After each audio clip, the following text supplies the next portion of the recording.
Россияне завоевали одну медаль на чемпионате Европы по конькобежному спорту. Соревнования прошли в ирландском Херенвене. Единственную награду в копилку сборной принесла Ангелина Голикова, занявшая второе место в спринтерском многоборье. Победу в этой дисциплине праздновала Ютта Лердам из Нидерландов. Третьей стала ее соотечественница Фемке Кок. Напомним, Голиковой 29 лет. Она дважды становилась серебряным и один раз бронзовым призером на чемпионатах мира на отдельных дистанциях. На чемпионатах Европы на отдельных дистанциях она ранее завоевала 2 золота, 1 серебро и 1 бронзу.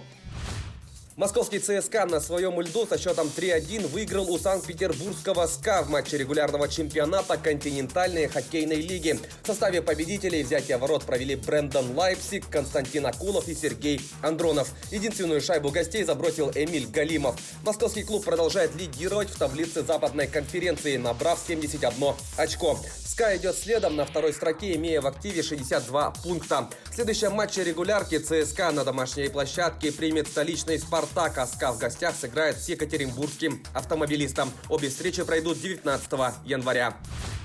Футболисты «Атлетико» из Бильбао стали победителями Суперкубка Испании. В финальном матче они в дополнительное время со счетом 3-2 обыграли Барселону. В составе басков отличились Оскар де Маркос, Асьер Вильялибре и Яньики Уильямс. У каталонцев дубль оформил Антуан Гризман. Под занавес овертайма за неспортивное поведение с поля был удален форвард Барселоны Лионель Месси.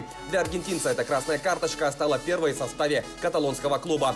«Атлетик» в 3-й раз стал обладателем Суперкубка страны. Также он 8 раз побеждал в чемпионате и 23 раза в Кубке Испании. Баскетболисты казанского «Уникса» выиграли у подмосковных «Химок» в домашнем матче регулярного чемпионата единой лиги ВТБ. Встреча завершилась со счетом 87-93. Самым результативным игроком матча стал защитник гостей Алексей Швед, набравший 33 очка.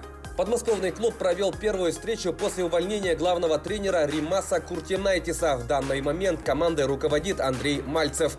«Химки» с 5 победами в 11 встречах занимают 8 место в таблице лиги. Казанцы идут на 3-й строке, имея на счету 9 побед после 13 игр. В следующем матче «Уникс» в гостях сыграет с Нижним Новгородом, а «Химки» на выезде сойдутся с пермской «Пармой».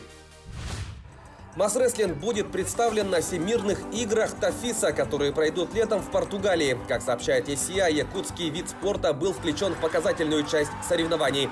Известно, что демонстрировать тонкости масс-рестлинга поедут чемпион мира Сергей Константинов, обладатели Кубка мира Василий Андросов и Иннокентий Федоров, а также судья международного класса Егор Ермолаев. Всемирные игры пройдут с 18 по 24 июня в Лиссабоне.